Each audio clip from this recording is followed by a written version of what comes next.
Order 2016 Kerala അടിസ്ഥാന സൗകര്യ നിക്ഷേപ ഭേദഗതി നിയമത്തിലെ വകുപ്പ് 3 ക്ലോസ് 8 പ്രകാരം സഭയിൽ സമർപ്പിക്കേണ്ട കിഫ്ബിയുടെ ധനാഗമ മാർഗങ്ങളും വിനിയോഗവും സംബന്ധിച്ച സ്റ്റേറ്റ്മെൻറ്റും ഫണ്ട് ട്രസ്റ്റി അഡ്വൈസറി കമ്മീഷൻ്റെ സർട്ടിഫിക്കറ്റും ഫിഡലിറ്റി സർട്ടിഫിക്കറ്റ് ഫെബ്രുവരി 5-ാം തീയതി സഭയിൽ അവതരിപ്പിച്ച 2024-25 സാമ്പത്തിക വർഷത്തെ സംസ്ഥാന ബജറ്റിനോടൊപ്പം ബഹുമാനപ്പെട്ട ധനകാര്യ വകുപ്പ് മന്ത്രി സഭയിൽ സമർപ്പിക്കാത്തത് പ്രസ്തുത നിയമത്തിൻ്റെ ലംഘനമാണെന്നതാണ് ബഹുമാനപ്പെട്ട പ്രതിപക്ഷ നേതാവ് സഭയിൽ ഉന്നയിച്ച ഒരു ക്രമപ്രശ്നം.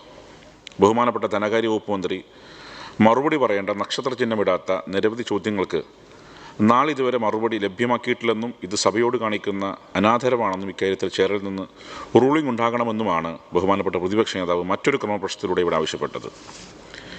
ഇവിടെ ഇത് സംബന്ധിച്ച് ധനകാര്യ വകുപ്പ് മന്ത്രി കാര്യങ്ങൾ വ്യക്തമായി വിശദീകരിക്കുകയുണ്ടായി. ഉന്നയിക്കപ്പെട്ട 2 ക്രമപ്രശ്നങ്ങളിലും അടങ്ങിയിരിക്കുന്ന കാര്യങ്ങളും വസ്തുതയുടെ അടിസ്ഥാനത്തിൽ വളരെ വിശദമായി തന്നെ ചെയർ പരിശോധിക്കുകയുണ്ടായി. കിഫ്ബിയുടെ ധനാഗമ വിനിയോഗ സ്റ്റേറ്റ്മെൻറ്റും ഫിഡലിറ്റി സർട്ടിഫിക്കറ്റും ബജറ്റിനോടൊപ്പം സഭയിൽ സമർപ്പിക്കണമെന്നാണ് Kerala infrastructure investment fund board ആക്ടിലെ സെക്ഷൻ 3 ക്ലോസ് 8 നിഷ്കർഷിക്കുന്നത്. സഭാ നടപടിച്ചട്ടം 166 ബി ക്ലോസ് 3 പ്രകാരം കിഫ്ബിയുടെ 2022-23 വാർഷിക റിപ്പോർട്ട് 2023 ഡിസംബർ 31 മുമ്പായി മേശപ്പുറത്ത് വെക്കേണ്ടതായിരുന്നു. ശേഷമാണ് സഭയിൽ വയ്ക്കുന്നതെങ്കിൽ കാലതാമസം ഉണ്ടായതിനെ സംബന്ധിച്ചും ഡിലേ സ്റ്റേറ്റ്മെൻറ്റ് സഹിതമായിരിക്കേണ്ടതാണ്.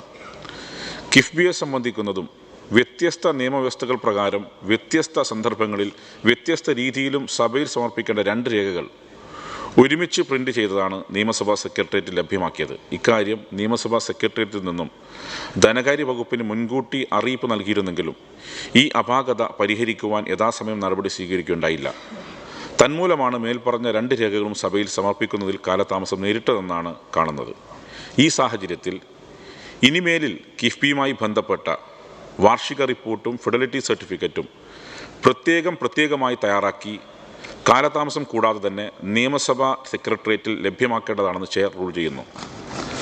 അതുപോലെ ബജറ്റിനോടൊപ്പം സഭയിൽ സമർപ്പിക്കേണ്ടിയിരുന്ന ഫിഡലിറ്റി സർട്ടിഫിക്കറ്റ് നടപ്പു സമ്മേളനത്തിൽ തന്നെ സഭയുടെ മേശപ്പുറത്ത് വയ്ക്കാൻ നടപടി സ്വീകരിക്കണമെന്നും ചെയർ റൂൾ ചെയ്യുന്നു. ഓർഡർ ധനകാര്യ വകുപ്പുമായി ബന്ധപ്പെട്ട ചോദ്യങ്ങളുടെ മറുപടി ലഭ്യമാക്കാത്തത് സംബന്ധിച്ച വിഷയത്തിൽ ബന്ധപ്പെട്ട രേഖകൾ പരിശോധിച്ചതിൽ 15-ാം കേരള നിയമസഭയുടെ കഴിഞ്ഞ 1 മുതൽ 9 വരെയുള്ള സമ്മേളനങ്ങളിൽ ബഹുമാനപ്പെട്ട ധനകാര്യ വകുപ്പ് മന്ത്രി മറുപടി പറയേണ്ട ആകെ 3099 നക്ഷത്ര ചിഹ്നമിടാത്ത ചോദ്യങ്ങളിൽ 2943 ചോദ്യങ്ങൾക്ക് ഇതിനകം മറുപടി ലഭ്യമാക്കിയിട്ടുണ്ടെങ്കിലും ഇനിയും 256 മറുപടികൾ അവശേഷിക്കുന്നതായി കാണുന്നു. അതുപോലെ സഭയുടെ നടപ്പു സമ്മേളനത്തിൽ ആകെയുള്ള 199 നക്ഷത്ര ചിഹ്നമിടാത്ത ചോദ്യങ്ങളിൽ ഒന്നിനു പോലും മറുപടി ലഭ്യമാക്കിയിട്ടില്ല. ചോദ്യങ്ങൾക്കുള്ള മറുപടികൾ നിയമസഭാ സെക്രട്ടേറിയറ്റിന് കൈമാറേണ്ട സമയത്തെ സംബന്ധിച്ച് പ്രതിപാദിക്കുന്ന ചട്ടം 47 ക്ലോസ് 1 പ്രകാരം ചോദ്യോത്തര ദിവസത്തിൻ്റെ തൊട്ട് തലേ ദിവസം 5 മണിക്ക് മുമ്പായി അവ ലഭ്യമാക്കേണ്ടതാണ്. ഏതെങ്കിലും സാഹചര്യത്തിൽ പ്രസ്തുത സമയപരിധിക്കുള്ളിൽ ലഭ്യമാക്കുവാൻ കഴിയാത്ത സാഹചര്യത്തിൽ മാത്രമാണ് ഉപചട്ടം 2-ൽ പരാമർശിക്കുന്ന 15 ദിവസത്തെ കാലദൈർഘ്യത്തിന് അർഹത വരുന്നത്. ചോദ്യങ്ങൾക്ക് മറുപടി നൽകുന്നത് ഉപചട്ടം 2-ൻ്റെ പിൻഫലം സ്ഥിരമായി ഉപയോഗപ്പെടുത്തുന്നതിനോട് ചെയർ യോജിക്കുന്നില്ല. ബഹുമാനപ്പെട്ട പ്രതിപക്ഷ നേതാവ് ഇവിടെ ചൂണ്ടിക്കാണിച്ചതുപോലെ നിയമസഭാ ചോദ്യങ്ങൾക്ക് മറുപടി ലഭ്യമാക്കുന്നതിൽ കാലതാമസം വരുത്തുന്നതിനെതിരെ മുൻകാലങ്ങളിൽ ചെയറിൽ നിന്ന് നിരന്തരം റൂളിംഗ് ഉണ്ടായിട്ടുണ്ട്. അതിൻ്റെയൊക്കെ ഫലമായി ഇക്കാര്യത്തിൽ ഗുണപരമായ മാറ്റം ഉണ്ടായിട്ടുള്ളതായും കാണാവുന്നതാണ്.